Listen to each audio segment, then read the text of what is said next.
नमस्कार जय जगन्नाथ मु सौम्य स्वागत करुच्ची आपण मानक सत्य डेवोशनल यूट्यूब चैनल को।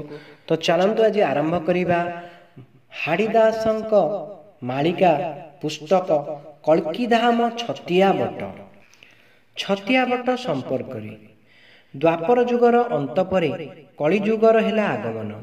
धराधाम वर्तमान एही कलिजुग मध्य देई गति करुछि। ये पुणी अनंत कलिजुग 52टी कलिजुगर अंत परे एही जुग धराधाम रे पदार्पण करिछि। वर्तमान धर्म बा सत्यर प्राधान्य अति नगण्य। पापर स्रोत पुण्य उपरे संपूर्ण प्राधान्य विस्तार करिछि। सत्य और न्याय को जे समर्थन करुछि, जे परम प्रभुंक उद्देश्य को मानिबा को चेष्टा करुछि, से कष्ट पाउछि। दुखरे तार दिन सरी जाउछि। जे अन्याय व्यभिचार और विशृंखला को वरण करुछि, से महा आनंदरे कालातिपात करुछि। जना पड़ुछि धर्म जेमिति दुनिया रे निष्क्रिय।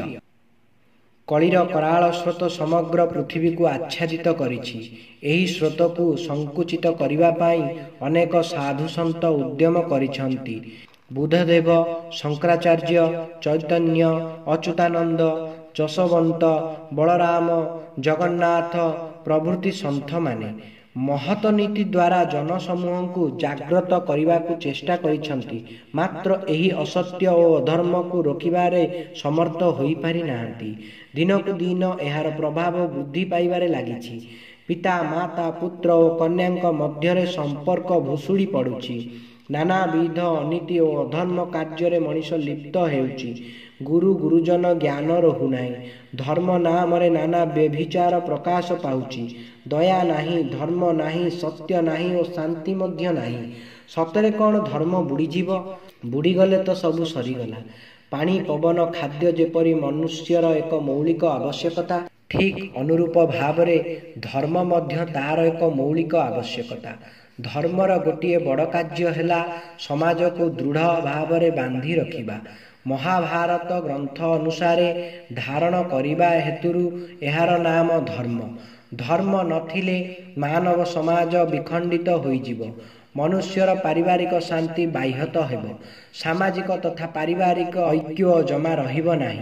परस्पर प्रति थिबा कर्तव्यबोध तथा अंगीकारक बद्धतार अवकाश रहिबो नाही। फलरे सर्वत्र अराजकता देखा देबो। धर्म चिरंतन, सत्य चिरंतन, यह लोप पाइबार प्रश्न उठुनी। पाप स्रोतर प्रभाव रे केवल यह संकुचित होई पड़िछि।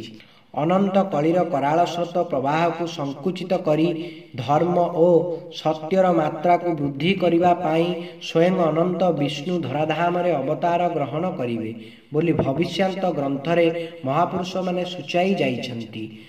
पक्षीवर बाणी बलदेव शुणी बोलंती खगेय शुण। निश्चय नीलगिरी जीवु तेजी करी ओड राष्ट्र रे जन्म। शिशु अनंत मालिका गोप जदुवंशी एमान विनाशी तांकु मु करिछि दया। अनंत कलंकी पथ चाहिछन्ति होई थिबी नर काया। नीला चले मुहि गुप तरे रही होई थिबी नर रूप। मते पुणी केही चिन्हि न पारिबे एकाक्षर करी जप। जगन्नाथ दास उद्धव भक्ति प्रदायन। अनंत कलिजुगरे स्वयं अनंत विष्णु निराकार ब्रह्म जे कि पुरुषोत्तम धाम नीलाचल रे दारु रूपे विद्यमान, से नर शरीर रे अवतार नेबे।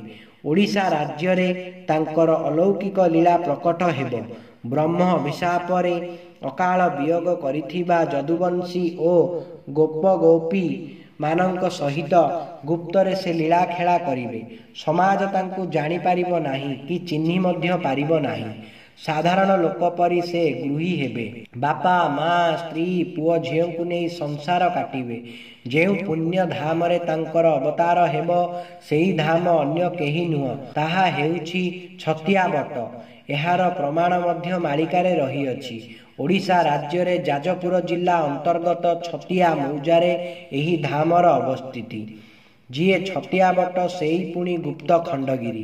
पहाड़टी पूर्णांग नुह, तेणु खंडिया गिरी बा खंडगिरी। एही गिरीर गुप्त नाम बाहर को प्रकाश नुह, तेणु से गुप्त। ଏହି ସ୍ଥାନ ହିଁ ସତ୍ୟଧାମ ବିଷ୍ଣୁଙ୍କର ବାସସ୍ଥାନ। ଗୁପ୍ତ ଖଣ୍ଡଗିରି ଯେ ଛତିଆ ବଟ ଏହାର ଜ୍ୱଳନ୍ତ ପ୍ରମାଣ ମହାପୁରୁଷମାନେ ପ୍ରତିପାଦିତ କରିଯାଇଅଛନ୍ତି। ଖଣ୍ଡଗିରି ନାମ ଗୁପ୍ତ ପ୍ରମାଣ ଖ୍ୟାତ ବଟ ଅଛି ତହିଁ କ୍ଷୀରଧାର ପୁଣି ଗଣ୍ଡୁକୀ ସଙ୍ଗମ ଉଦୟ ହୋଇବି ମୁହିଁ। ଜଗନ୍ନାଥ ଦାସ। ଯେଉଁ ପାହାଡ଼ ଗୁପ୍ତରେ ଖଣ୍ଡଗିରି ନାମରେ ପରିଚିତ ସେହି ଗିରିରେ ପ୍ରଭୁ ଉଦୟ ହେବେ। ଗିରି ଉପରେ ଥିବ ବଟକୃଷ୍ଣ ସେ ପୁଣି ଖ୍ୟାତ ବଟ। ସବୁ ଯୁଗ ପାଇଁ ଏହି ବୃକ୍ଷର ଖ୍ୟାତି। ନିକଟରେ କ୍ଷୀର ନଦୀରେ ଧାର ଆଉ ଗଣ୍ଡୁକୀ ନଦୀରେ ସଙ୍ଗମସ୍ଥଳୀ। ଛତିଆ ବଟକୁ ଗୁପ୍ତ ଖଣ୍ଡଗିରି କାହିଁକି କହନ୍ତି? ଏହି ଜଟିଳ ପ୍ରଶ୍ନକୁ ଜଗନ୍ନାଥ ଦାସ ଅତି ସରଳରେ ସମାଧାନ କରିଛନ୍ତି।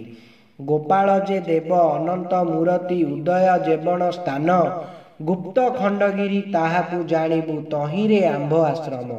ଜଗନ୍ନାଥ ଦାସ। ଅନନ୍ତ ବିଷ୍ଣୁ ଯେଉଁଠି ଅନନ୍ତ ଗୋପାଳ ରୂପେ ଉଦୟ ହୋଇଥିବେ ଖ୍ୟାତ ହୋଇଥିବେ ପୂଜିତ ହୋଇଥିବେ ସେହି ସ୍ଥାନ ହିଁ ଗୁପ୍ତ ଖଣ୍ଡଗିରି। ଅଦ୍ୱିତୀୟ ଧାମ ତାହା ହେଉଛି ଛତିଆ ବଟ। ଯିଏ ଗୁପ୍ତ ଖଣ୍ଡଗିରି ସିଏ ଛତିଆ ବଟ। ସ୍ଥାନ ଗୋଟିଏ ମାତ୍ର ନାମ ଅନେକ। ରତ୍ନବଟ ବାଞ୍ଚା ବଟ ଉଦେ ବଟ କଳ୍ପ ବଟ କିଙ୍କଟ ନଗ୍ର ସମ୍ବଳ ନଗ୍ର କଳାଗିରି ସିଦ୍ଧଗିରି ଚଢ଼େୟାଗିରି ଇତ୍ୟାଦି। ଛତିଆ ବଟରେ ବିଦ୍ୟମାନ ଦେବନାଶନ ବଟ। କେବେଠାରୁ ଏହାର ସୃଷ୍ଟି? କିଏ କହିବ ଏହାର ଅତୀତ? ଏହି ବୃକ୍ଷମୂଳେ ତ୍ରୈଲୋକ୍ୟନାଥ ନୀଳମାଧବ ରୂପରେ ଶବର ରାଜା ବିଶ୍ୱାବସୁଙ୍କ ଦ୍ୱାରା ପୂଜା ପାଉଥିଲେ ବୋଲି ମହାପୁରୁଷ ହାଡ଼ିଦାସଙ୍କ ନୀଳମାଧବ ଗୀତାରେ ଉଲ୍ଲେଖ ଅଛି।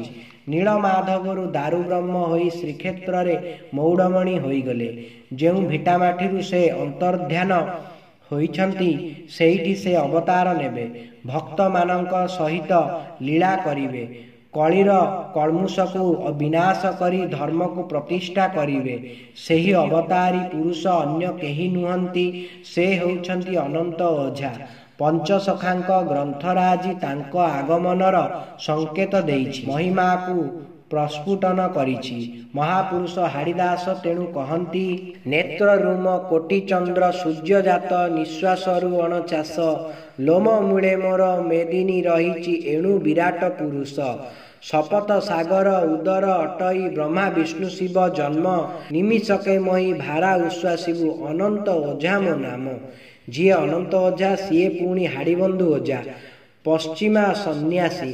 ମସ୍ତରାମଙ୍କ ଠାରୁ ଦୀକ୍ଷା ନେବା ପରେ ସେ ଓଝାରୁ ହେଲେ ହାଡ଼ିଦାସ।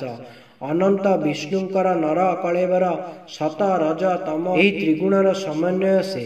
ମହାତ୍ମା ହାଡ଼ିଦାସ ସାରା ଭାରତବର୍ଷ ପାଇଁ ଏପରିକି ବିଶ୍ୱ ପାଇଁ ସେ ଏକ ସ୍ୱତନ୍ତ୍ର ମହିମାମୟ ବ୍ୟକ୍ତିତ୍ୱ। ଏବେକାର ସାଧୁସନ୍ତଙ୍କ ପରି ସେ ବିଳାସୀ ନଥିଲେ। ଶିଷ୍ୟ ପରମ୍ପରା ସୃଷ୍ଟି କରିନଥିଲେ। ସେ ଥିଲେ ଏକ ଭିନ୍ନ ଚେତନା ତ୍ୟାଗର ଜ୍ୱଳନ୍ତ ପ୍ରତିଭୂ। ସମଗ୍ର ମଣିଷ ଜାତିକୁ ଐକ୍ୟ ସୂତ୍ରରେ ଗୁନ୍ଥି ଦେଇ ସେମାନଙ୍କ ଭିତରେ ଆଧ୍ୟାତ୍ମିକ ଉତ୍ତରଣ ପାଇଁ ସେ ଯେଉଁ ବାର୍ତ୍ତା ଦେଇ ଯାଇଛନ୍ତି ତାହା ଅନନ୍ୟ। ଆଜି ପାଇଁ ଏତିକି।